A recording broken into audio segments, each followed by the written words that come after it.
And welcome to the session of Radio Part 3, Baltimore Part 4. My name's Dennis Rooney, and I'll be introducing each of our three presenters.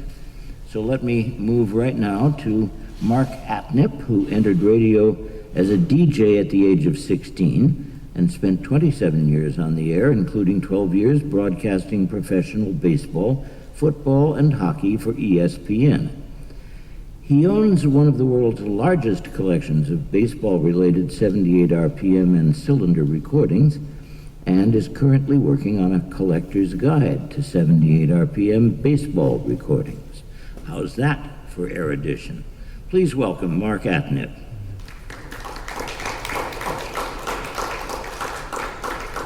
Thank you, Dennis. Thank you very much. As mentioned, my name is Mark Atnip. I collect baseball-related 78 RPM and cylinder recordings, and thus far I've managed to put together a collection which currently stands at 564 examples. And if you were here last year, you may recall that I had some of my more fun and interesting recordings in a presentation. But right before I was to present that presentation, I found out that this year's convention was going to be in Baltimore. And at that point, I quickly pulled out most of the Babe Ruth references because, of course, Baltimore is the home of Babe Ruth. And I managed to talk the ARSC people into letting me come back. And so this year, we're going to discuss the Babe. Now, believe it or not, there was once a world which had never heard of Babe Ruth. Due to this and the fact that the recording industry had not quite latched onto the idea that a recording of an athlete might be profitable, there also existed a world that had never heard Babe Ruth. The distinctive voice, the timbre, the cadence that he had is immediately recognizable to almost any baseball fan. But unless you knew Babe Ruth directly and had spoken to him in person, there was a time when people had never heard the voice of the Babe. Now, while this presentation is predominantly about the audio recordings I have, I think it's interesting to note how Babe Ruth managed to creep his way into the audio and record and talking machine world prior to his first recording. Babe Ruth was a metaphor for excellence in magazines other than the sporting news.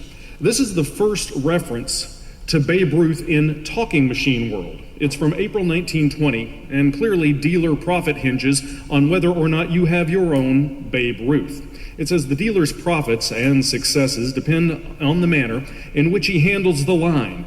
Babe Ruth, the home run king, is getting large money and much fame in baseball circles, not because he uses a Spalding bat, but because he uses the bat in a way that gets results. Now, that quick one-off reference may not be particularly interesting in talking machine world, but it wasn't the only one. This second reference in the same edition, this time refers to Ernest Cutting. Some of you may recognize that name. He was the director of Earl Fuller's jazz band, and in regard to his performance as the MC at an Edison Artists performance, it said Ernest Cutting batted throughout the convention somewhere up in the Babe Ruth class. Now, granted, as a metaphor, that's a little bit of a reach, but even in 1920, if you were reading Talking Machine World, you knew that that was a metaphor for excellence, and he had done a good job. Now, within just a few months of those first mentions in Talking Machine World, Babe Ruth had clubbed 54 home runs that season, which is 25 more than anyone else had ever hit in a season prior to that year, and it also is more than any other team in the American League managed to hit that year. And so by October, Talking Machine World went from a couple of small references to things like this. An entire article on how a good sales team is like a good baseball team with multiple references to Babe Ruth. Fans, draw sales to your store with a Babe Ruth window display. They had taken a baseball, cut it in half, put it on either side of the window in the store, and then said, this is a home run that Babe Ruth recently hit that went through our window. It should be pointed out that the record store that did this was in Detroit and was 7 blocks from Navin Field. The little down there at the bottom, your salesman, your best salesman is the Babe Ruth of your sales team. He is, quote, the pinch hitter, the star batter. In fact, he is one big champ player. Again, still in the same issue. We've got 3 good advertising ideas coming up for you if you happen to sell records. You've got Thanksgiving, you've got Christmas, and you've got Babe Ruth. Those were their 3 ideas for big sales. Still in the same issue. Babe Ruth seen with Brunswick recording artist Dorothy Jardin. She was giving Babe Ruth a memento from her opening performance of Caponini's Fedora. Babe Ruth gave her his 44th home run ball from that season. If you know anything about memorabilia, it wasn't a fair trade. Suffice it to say, Babe Ruth was everywhere, even in talking machine world in 1920. It's also about this time that someone finally got the bright idea. Why don't we put this guy on a record? Because in the same issue that all these references came from, we see this: Babe Ruth's home run story. Finally, the world is going to hear the Babe. He's going to tell us his story. He's going to reveal his secrets. All the hype for this record was absolutely massive, and probably many of you here even have a copy of this. In addition to what you see here, there was also a full-page ad in the Saturday Evening Post. There were literally hundreds of ads in small newspapers around the country saying, when this comes out, you want to buy it. The Michigan Chimes magazine, which is an obscure little paper, but it pointed out in an article that Babe Ruth received $5,000 from Pathé for doing this record, which is interesting because Babe Ruth's Yankee salary that year was $20,000. You see, for the mere sum of $1, you receive this. It is Babe Ruth's home run story. And if I'm going to do this correctly, I'm going to use the words very carefully chosen in the Saturday Evening Post ad. You will also receive a photographic print of his autographed photograph. It's an autographed picture, kind of. The public wanted the Babe, and they got the Babe. Well, they got this. Ladies and gentlemen, you see before you, so that's wrong. If they say you have before you, your illustrious but very humble servant, Babe Ruth. As you know, I am a baseball player and a specialist in home runs. I've made a record in home runs, and now I am making a record of quite another kind. I hope you'll stand for it and like it as much as you did the other. As a matter of fact, I am quite unused to this sort of thing. I am more at home on the diamond than on the disc. However, they tell me I can do almost anything when I'm really wound up. And they tell me also that it's the easiest thing in the world to get wound up on a phonograph, so here goes. Now, as I mentioned briefly last year, this record sold extremely well. Copies are very plentiful even today. There's only one real thing wrong with it. That's not Babe Ruth. When he says, I'm more at home on the diamond than on the disc, he was not lying. Having made a record, or having not made a record previously, people didn't know what Babe Ruth sounded like, and there are still people who do not realize that disc does not contain the actual voice of Babe Ruth. For those of you in the know, that is actually veteran performer Russell Hunting doing the speech there. The same man who back in 1894 was the first man to record a cylinder of Casey at the bat. Now, Babe Ruth or not, his popularity was massive, and the popularity and sales of that Pathé record was not lost on other record labels, as there were an astounding number of Babe Ruth references in popular songs of the day. We're going to start with this one. It's from 1921, Victor 18810. In the old town hall, in the old town hall, that's where all the sports used to shine. Some of them stayed out till 9:15 in the old town hall. Old ones and young ones and all, Babe Ruth went there with the home team to play. He knocked the ball about 2 miles away. It broke up the game, but they found it next day in the old town hall. Less than 3 years later, we have Victor 19469. Didn't it rain? We went to the polo. polo ground to see a baseball game. Oh, didn't it rain? We went to the Yankee Stadium to see Babe Ruth hit him. He never came to bat, and we let it go at that because it rained. Didn't it rain? And then you can fast forward 3 years to this tune by the Happiness Boys. Happiness. Yes, sir. And when springtime comes around, for a baseball game I'm bound. Is that your happiness?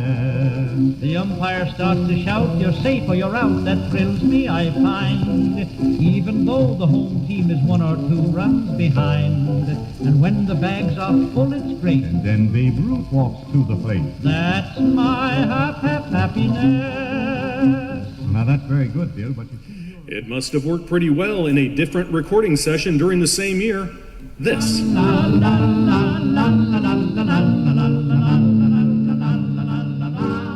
Pasta-fazool, it's a very good to eat. Say, what makes Babe Ruth hit a home run? And what a Mr. Rockefeller make a lot of money?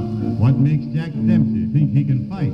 Pasta-fazool, 'cause he eats him every night. Well, what makes McCormick sing a high... And one more for you from the Victor label, this from 1930.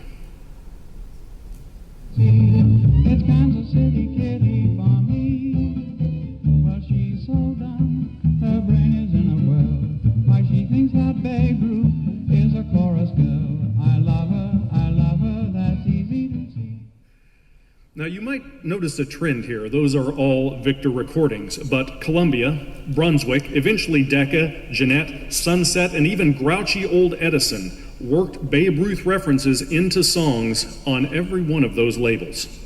Now, although the public purchased Babe Ruth's home run story in large numbers, it would be 7 years before they actually heard the real voice of Babe Ruth on a recorded disc that was made for public consumption. However, it turned out to be well worth the wait. One of the most famous Babe Ruth pieces of audio, as well as, if you happen to have a copy, one of the most valuable. This is Home Run Twins, and it contains 2 baseball icons, Babe Ruth and Lou Gehrig. Now, at its core, Home Run Twins is just a vaudeville sketch. It's not particularly well written, it's not particularly polished, but if you're a baseball fan, it's indeed beautiful. Say, babe, speaking of automobiles, what's the matter with you lately? You haven't hit anybody with your automobile. It's getting harder and harder. There are too many motorists after the same jaywalker these days. And I haven't read of your being arrested for speeding lately either. I've found a way to avoid that. How? When a policeman stops me, I autograph the car and give it to him as a souvenir. Gee, it must be great to get $500,000 a year like you do. Money isn't everything, Lou. That's what Colonel Rupert said when I asked him for a raise. Babe Ruth continued to play ball with no small degree of success throughout the remainder of the decade.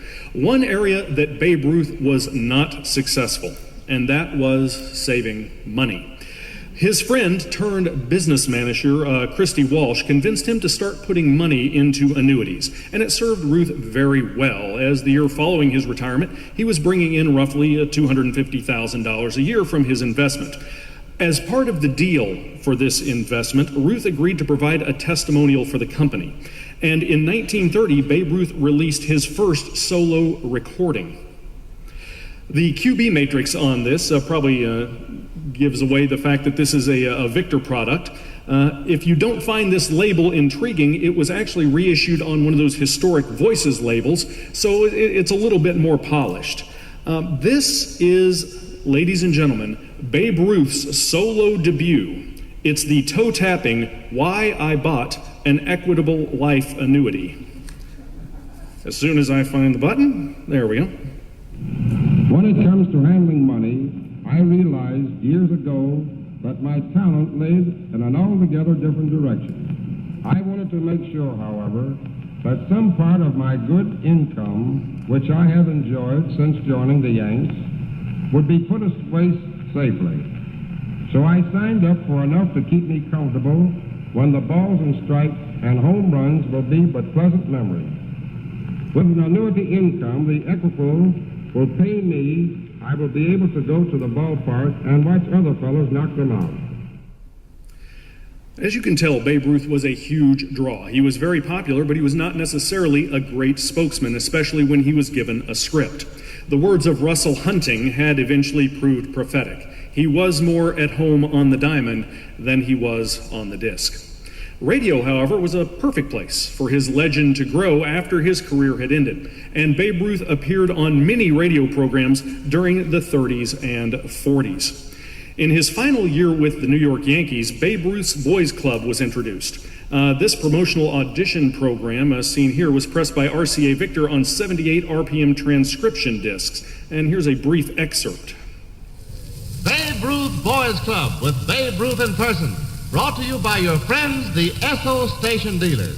And now for this big new radio program featuring the Sultan of SWAT, the greatest home run hitter of all time, Babe Ruth himself.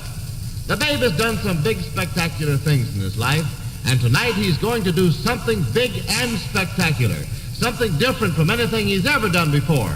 He's starting the Babe Ruth Boys Club. Here comes the Babe. George, the Babe, all right! Hooray for Babe Ruth! Quiet, fellas, quiet. Babe Ruth's time is valuable. He's going to make a speech to us, aren't you, Babe? I guess I am, Jimmy, if you say so. A few years ago, sports writers of the country told me that the kids of the country are looking for me for a good example. You sure are, Babe. We're for you, Babe. I want to be even more than that, just a good example. I want to be a pal with you. All of you going to be chums from now on. That's why I'm starting the Babe Ruth Boys Club tonight. He also appeared on The Babe Ruth Show, which was, I believe, a CBS product in 1937, the Babe Ruth Baseball Quiz in 1943, and there were also programs about Babe Ruth in which he did not participate. The Adventures of Babe Ruth from the Blue Network would be an example, and here's another example. This is on the Titan label called Miracles of Sport. That's from 1936. Babe Ruth also made a bunch of guest appearances, including this one in 1941, where he not only predicted the winner of the Army Notre Dame game, but he played a bit of football trivia at the banquet for the New York Touchdown Club. And for some reason, this resulted in copies being pressed and distributed, although in very limited numbers. You hit it on the nose. We have a little rebuttal from a Notre Dame alumnus. He's president of the Notre Dame Subway Alumni Association. He owns a raccoon coat. That makes him a football hero. He's well known to everybody. It's Babe Ruth. Howdy, Babe. How to do? How about that ball game Saturday? Well, I'm a Notre Dame man, you know. And I saw all the games that old Chris played, and he played quite a many good ones. So I still say that I picked Notre Dame. Well, there's your question, Babe. An old football man. How high is that crossbar? Well, as many games I've seen, I know it's 10 feet. Right. I'd like to point out that he was asked several more questions, and he got them all correct. Only a few years later, unfortunately, Babe's health began to fail, and to do so rapidly. Cancer would eventually kill him, but it first destroyed his ability to speak. He still had one more curtain call to make, I suppose. On April 27th, 1947, he was honored at Yankee Stadium on Babe Ruth Day. And although this speech is readily available, it's available on instantaneous disc. You can see it on the internet, and Columbia actually pressed copies of it. This copy is exceptionally clean, and it came on a 16-inch instantaneous from the estate of Mel Allen. Thank you very much, ladies and gentlemen. You know how bad my voice sounds. Well, it feels just as bad. You know this baseball game of ours comes up from the youth. That means the boys. And after you're a boy and grow up to know how to play ball, then you come to the boys you see representing themselves today in your national pastime. The only real game, I think, in the world, baseball. Although Babe Ruth did make one additional appearance at Yankee Stadium on the 25th anniversary of the opening of the house that Ruth built, he did not speak to fans of the press, and I've never located a recording of that. Because of this, many are under the opinion that that speech is in fact the last recorded words that we have of Babe Ruth. But shortly before Babe Ruth died, Babe attempted to make a couple of appearances for the Ford Motor Company. It was attempted, but Babe Ruth simply did not have the strength, as this was even several months after the recording we had just heard. All interviews after flying out for the appearance were canceled. The appearance itself was canceled, and everything else having to do with that trip was canceled, and Babe Ruth was going to be sent back to New York. On his way back home, Ruth had a one-night stopover in Minneapolis, Minnesota. There were interviews scheduled, all of which were canceled, except for a meeting with an 11-year-old blind boy. This meeting was arranged by Minneapolis sports writer Stu Mann, and Stu recorded that interview. The day after Babe Ruth's death, the Mutual Network used a short segment of this interview in one of their Babe Ruth tributes, and a copy of that was made, cut onto a 16 or a 12-inch instantaneous disc, and that resides in the Baseball Hall of Fame. However, 4 years ago, I was notified of a collection of 16-inch discs containing sports programming, interviews, and baseball coverage that had surfaced in Minneapolis. They were in the possession of a gentleman named Scott Holtis, who is the proprietor of Vintage Music Company up in Minneapolis. And it turned out to be Stu Mann's private archives. And it included the full 16-inch interview or two 16-inch instantaneous discs. It should be pointed out that this is tough to listen to. Ruth's voice by this point was so distorted he is very difficult to understand. Johnny, the 11-year-old, being blind, does not stay on mic very well.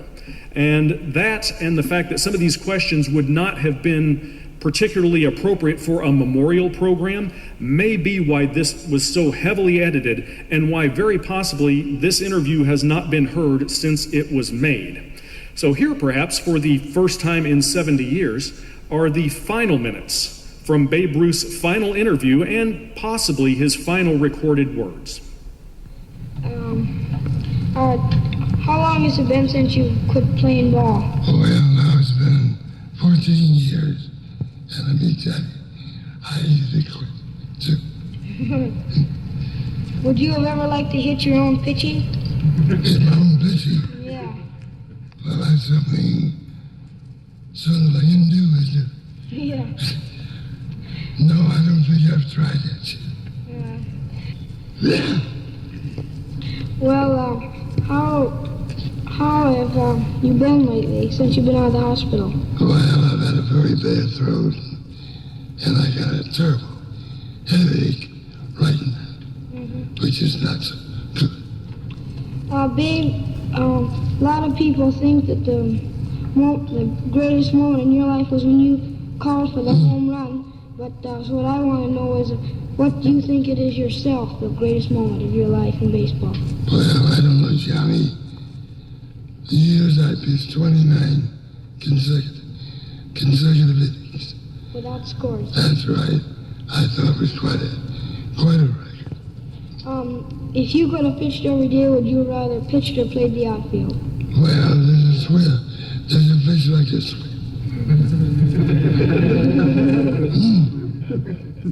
Yes, Johnny. I like to be in there every day. That's how well I like to play. Did you quit from an injury or from old age? Old age. You hit it on the head there, John. It was old age. Do you see very much baseball now? Oh, now and then I do. Well, where are you going now after here? Well, tomorrow morning we're going to fly to New York. Where are you, what are you going to do in New York? See some baseball out there? Well, yes, that's where I live.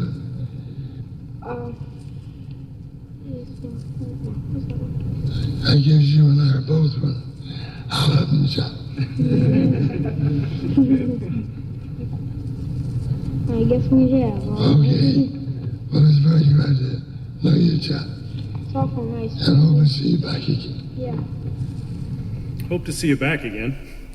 That recording was made on June 22nd. Babe Ruth died on August 16th. He did no additional recordings or interviews that we know of. Following the death of Babe Ruth, there were tributes to the Babe, accolades, many of them from the music industry, which he had begun to interest back in 1920. These are three versions of the same song with little references to being tributes to Babe Ruth. And one of them, they're in completely different genres. You've got a vocal trio, you've got a country piece, you've got kind of a polka piece. And for purposes of time, and time only, I'm going to spare you the polka. However, I'm going to leave you with this. There are dozens and dozens of tribute records to Babe Ruth. They mostly aired following his death, and many of the Babe Ruth tributes are available on instantaneous discs, as well as you can go online or whatever it happens to be. But I'm going to conclude with a tribute to the Babe, which was actually recorded in 1927 or early 1928 by Arthur Fields. And as you can see, it was released on the Grey Gull family of labels, and it captures the deadball era and the legends of the deadball era that made it great. But it concludes with probably the greatest baseball player of all time, and it's a fitting metaphor as to how Babe Ruth ushered in the golden age of baseball. Now, this recording is 2.5 minutes long, and I will conclude with this, but it is packed full with mentions of Hall of Famers. So if you're a baseball fan, sit back, listen, enjoy it, and see how many of these Hall of Famers you can identify.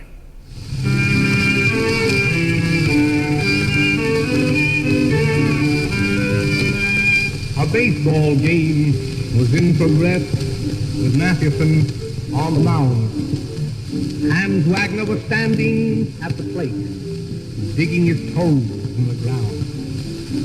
Then came the pitch, a crack of the bat. The ball soared up in the sky. There was old Pop Anson over on first, watching it sizzle by. It was just too high for the wonderful cry of Napoleon Lansaway. It landed out in center field with Speaker a yard away. He picked it up and made a quick return. It was relayed to the plate by Eddie Collins on second base, and the runner was just too late.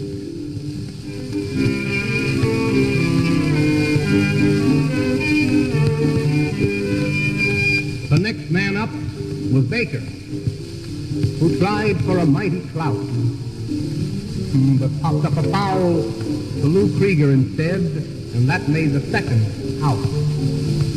Then old Cy Young came up to do what the other two had tried, but he sent up a fly to McGinnis, who quickly retired the side. The game was drawing to a close, and neither side was winning. Walter Johnson was now in the box, pitching the final inning. The man at bat was Muggsy McGraw, who played right into his hand and took 3 vicious swings of his curves the first man up had failed.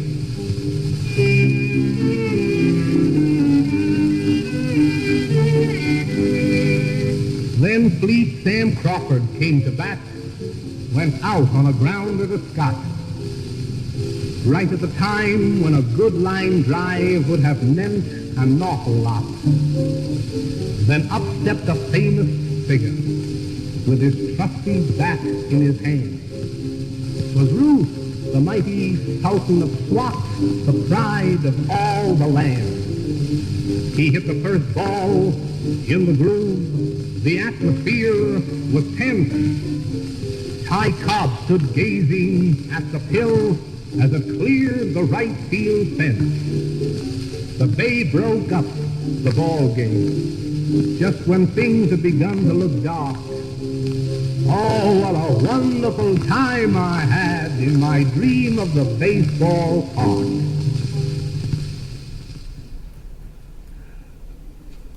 I believe that the instantaneous era, or the instantaneous field, is going to be the place where we find the most new Babe Ruth recordings. If you have any information about recordings of Babe Ruth or anything that is baseball related during the 78 RPM cylinder era, please notify me. Just because I have a big giant long list doesn't mean that even something you think is common may have escaped me. So I solicit your help as I continue to try to put together as complete of a list as possible of baseball recordings. Thank you very much.